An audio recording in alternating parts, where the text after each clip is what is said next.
Mabuti naman dumating ka na. Kakasal na pala kayo ni Maya, hindi ka man nagsasabi. Kami ni Maya, ikakasal. Parang gulat ka. Alam niyo naman tong anak niyo, palabiruto. Diba? Ang ganda-ganda ng proposal mo sa akin eh. Saka tanongin ko yung sa'yo. Ano, si Mama at Papa nandito na nga pala. Dali. Kasi diba napag-usapan natin, sabi mo, gusto mo pag-usapan natin yung kasal. Maya is our only daughter. Kaya paghahandaan naman namin ang kasal nila. At excited na ang buong pamilya. Did you hear that? Wala na tayong problema.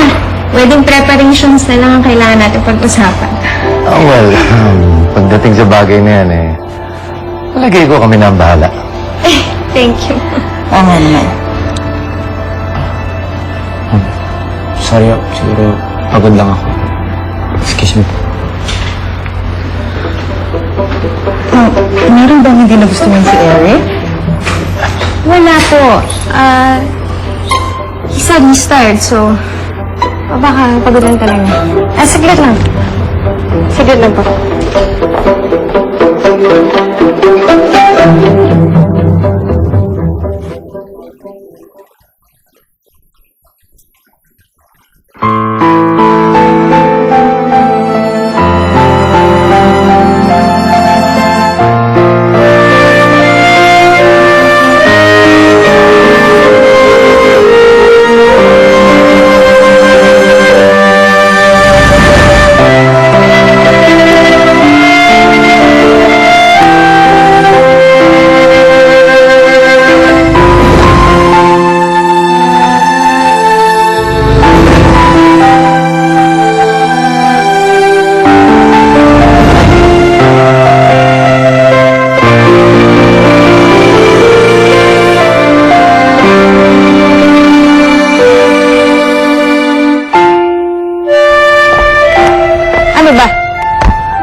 Bakit mo ako pinahiya sa harap ng magulang ko?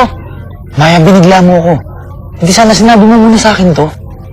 Ano?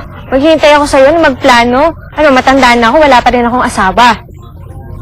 Ano ba talagang problema, Eric? Maya, hindi na ako sigurado Saan sa kasal? Hindi na ako sigurado sa nararamdaman ko para sa'yo. O may nararamdaman nga ba ako para sa'yo?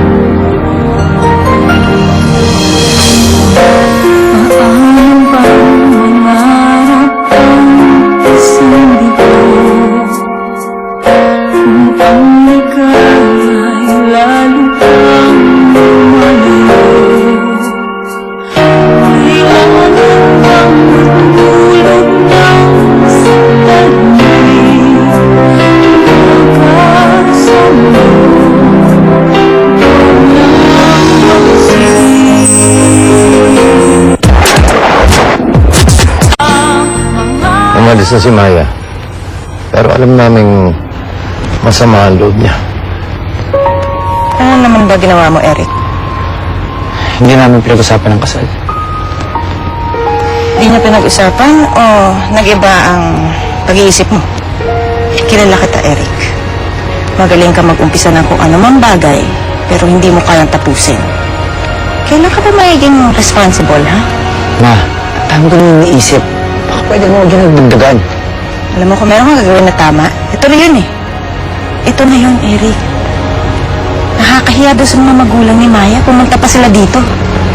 Pwede ba ayusin mo to?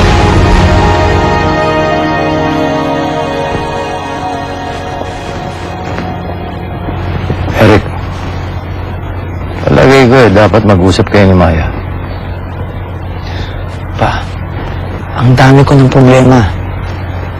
Pagkaharap kami ng tatay ni Lisa, muntik niya na nga ako mapatay. Nakita mo na. Yan ang sinasabi ko sa'yo. Kaya ka ba nagkasugat dahil doon? Malaki ang galit ng tatay ni Lisa. Dahil yun sa pagkakamatay ni Aling Ising. Magpasalamat na lang tayo, walang masamang nangyari sa'yo. Kaya't sa susunod, mag-iingat ka.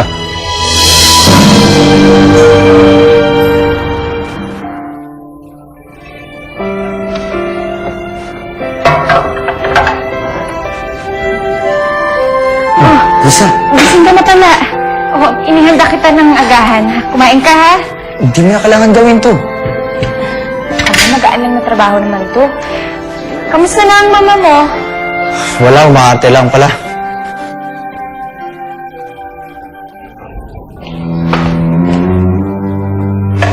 Eric.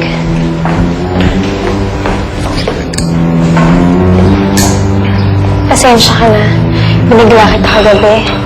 Baka pwede mag-usap tayo ngayon ng masinsinan. Maya, kung ipagpipilitan mo na namin tungkol sa kasal, iisa lang sasagot ko sa'yo.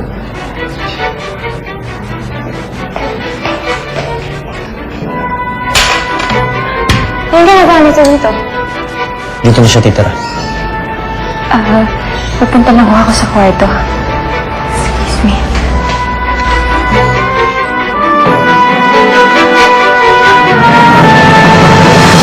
Gusto yung magiging anak ni Lisa? Babae o lalaki? Pare, hanggang ngayon ba si Lisa pa din?